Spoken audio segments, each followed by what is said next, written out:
Hey everyone, Kayla here with Damn the Diets. Thanks for joining me for another video today. Today I want to talk about edema, water retention, puffiness, swelling once more. I talk about this quite a bit on my channel, haven't talked about it in a while.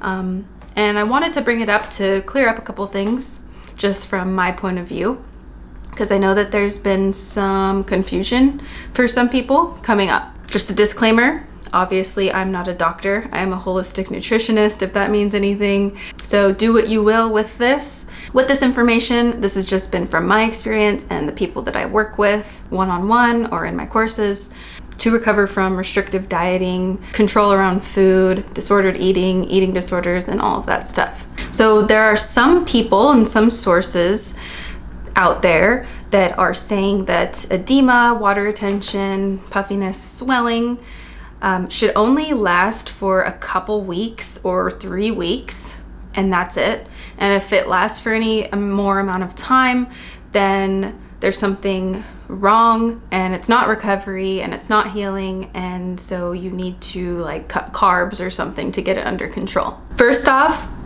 I just want to say, because you guys know that I struggled with edema and water retention so badly in my recovery. It was one of my number one concerns, along with severe constipation and severe digestive issues and disorders. But the edema and the water retention was a major concern of mine that freaked me out, if you want to be honest. And I thought that I had kidney failure and heart failure because I couldn't find a lot of information out there on water retention. So that's why I like to put out so much information about the water retention, because it ended up going away from me, but it wasn't within a couple weeks. For me, it lasted for 1.5 years before it even started to taper. And this is what I see a lot with the people that I work with long term, is that it doesn't go away within a couple of weeks. A lot of this stuff doesn't go away within a couple of weeks. For very few people, it could go away quicker. But for a lot of people, these symptoms, the extreme hunger, the bloating, the digestive issues, the cravings, the water retention, and the fatigue, and all of these things last a lot longer than a couple of weeks, you know? And so that's what freaks people out, is that this stuff can last so long, like 1.5 years, 2 years, what have you. But this is the reality of real recovery, is that it takes time. I just know that for me, if I would have seen this, because I was researching and I need to learn about this edema and what's wrong with me, there must be something terribly wrong, and I was diagnosing myself with all of these things. I was even given water pills to get rid of it, which only amplified it. Terrible mistake, but people just didn't know what was going on. Diuretics, medication grade diuretics. And this is the last thing that I needed, and last thing a lot of people needed, because they're coming from low salt diets, taking diuretics, low carb diets, which dehydrates you, like ketogenic and all this stuff, fasting, and all of these weird diet manipulations that they do in the name of health, or to control their weight, or to feel in control of something, or to cope with their emotions, or for whatever reason. And the last thing they need to do is get rid of the edema. I mean, for whatever reason, your body is holding on to water weight and, is swelling up and is puffy. I talk about it more in detail in other videos. I could link it here.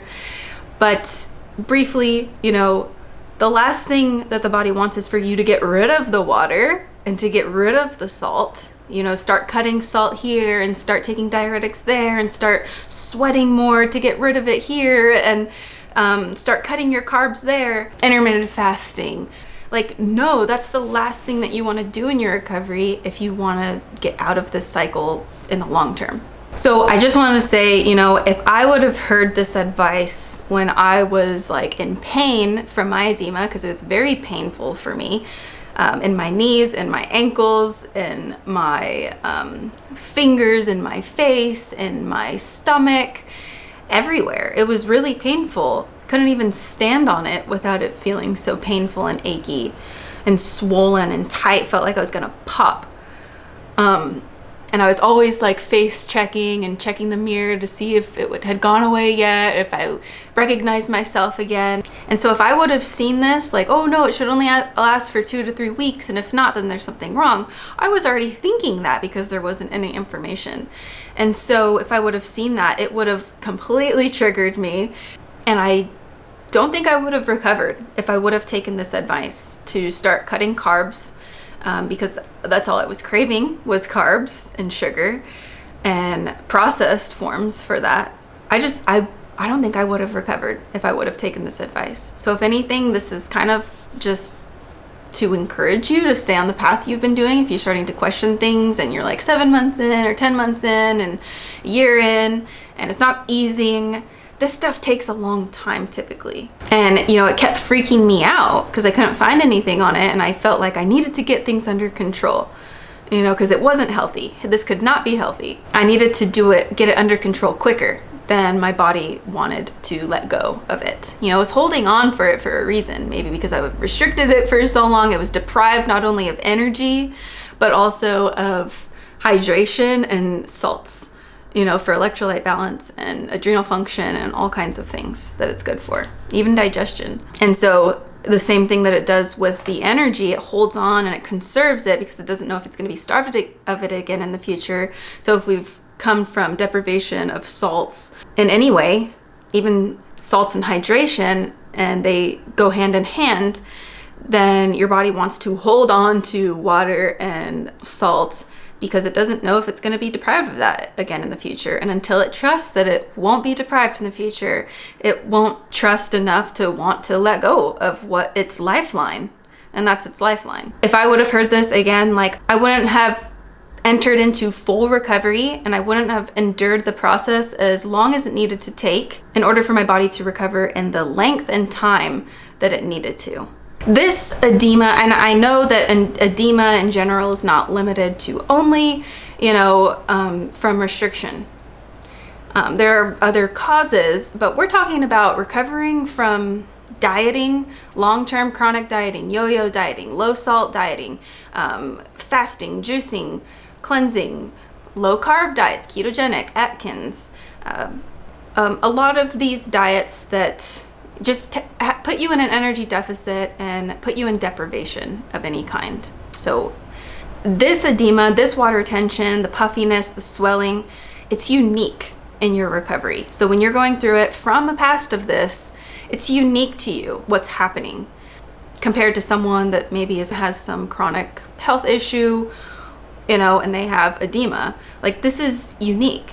Obviously, you can always go get things checked out, but what a lot of people find is that their blood work's perfect. It's even better than where they're coming from. Nothing's wrong. They may tell you that they didn't find anything, so you may have a mental health issue, send you on your way, put you on psychotropic drugs, and call it a day, because this stuff in recovery is very under-researched, misunderstood, and there's not a lot of info on it. I'm just sharing to you an alternative if you've tried everything else and, you know, you want to be free from dieting and the yo-yoing of water retention, weight gain, weight loss, and blah, blah, blah. So a lot of what goes on in recovery, even a lot of doctors that don't understand recovery, and even doctors that do kind of have an understanding of it, never been through it themselves, even they don't even understand a lot of what's going on in recovery. Perhaps when this approach, the backlash of diet culture and a lot of people seeking answers, perhaps when it becomes more normalized, there may be more studies and research on this, people funding this kind of research.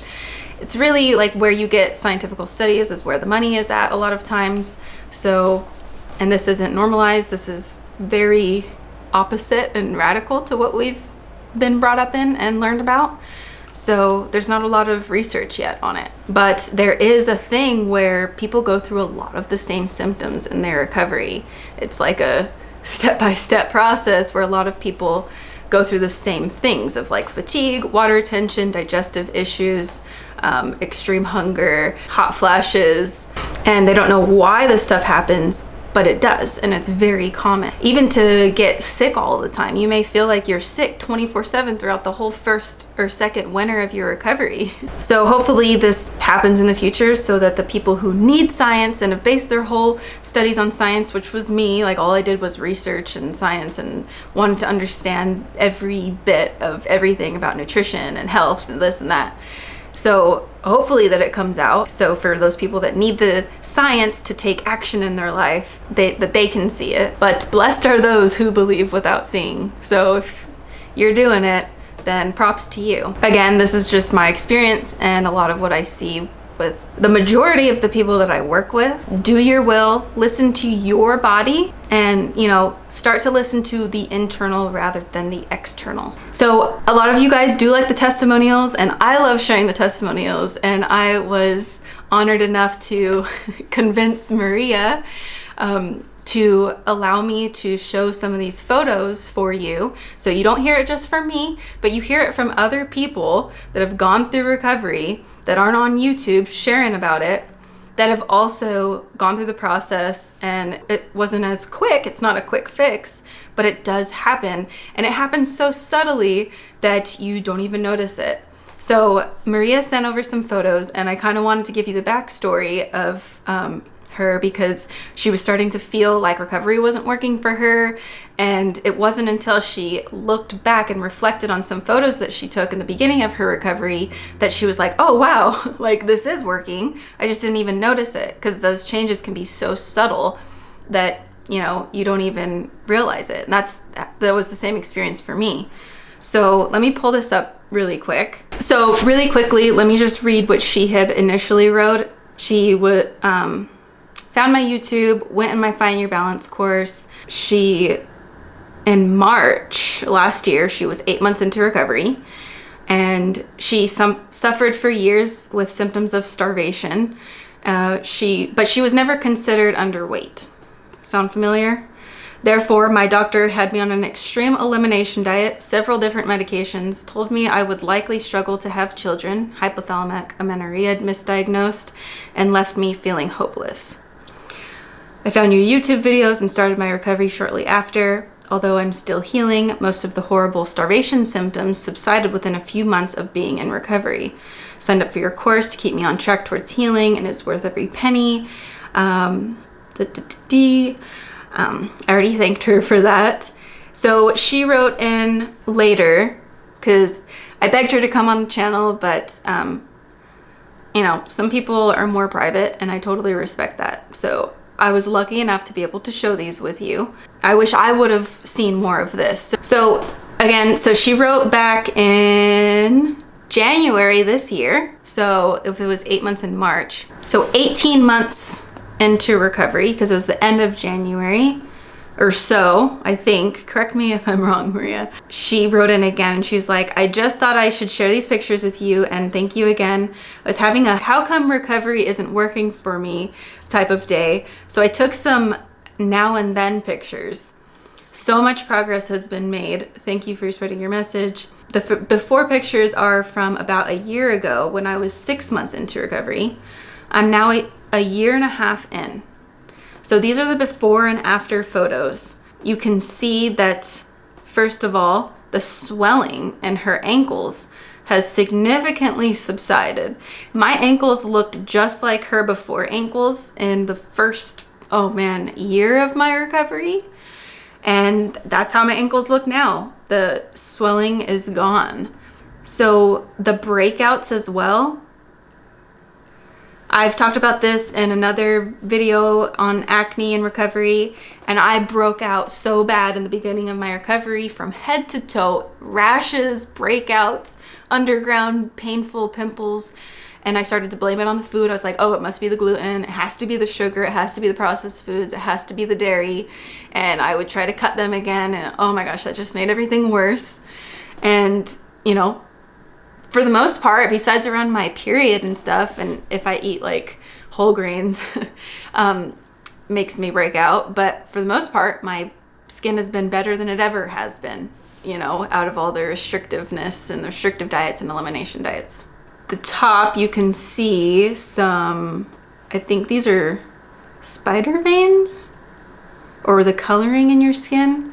Can't really tell, but so there's the before and after of that. Things, very beautiful and very sweet soul. So that's amazing, right?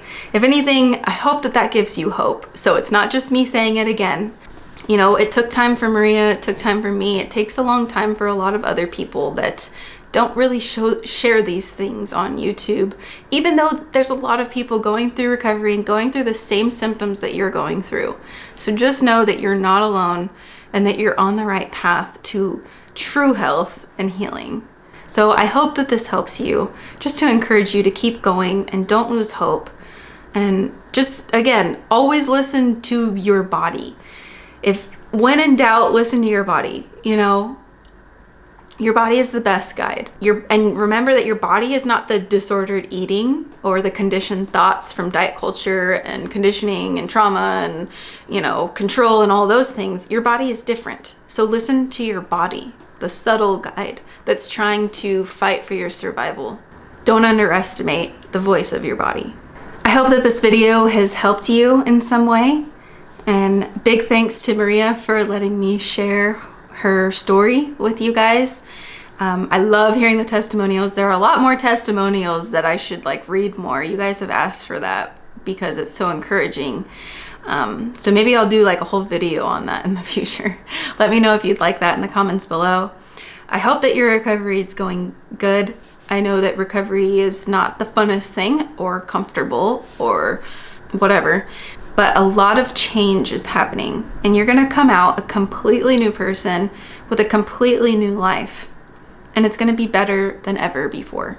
Let me know too what kind of videos you wanna see in the future.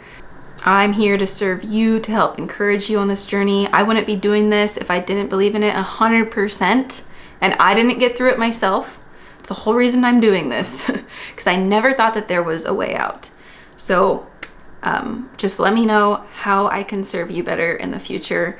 And with that said, I'll see you in a future video. So bye for now.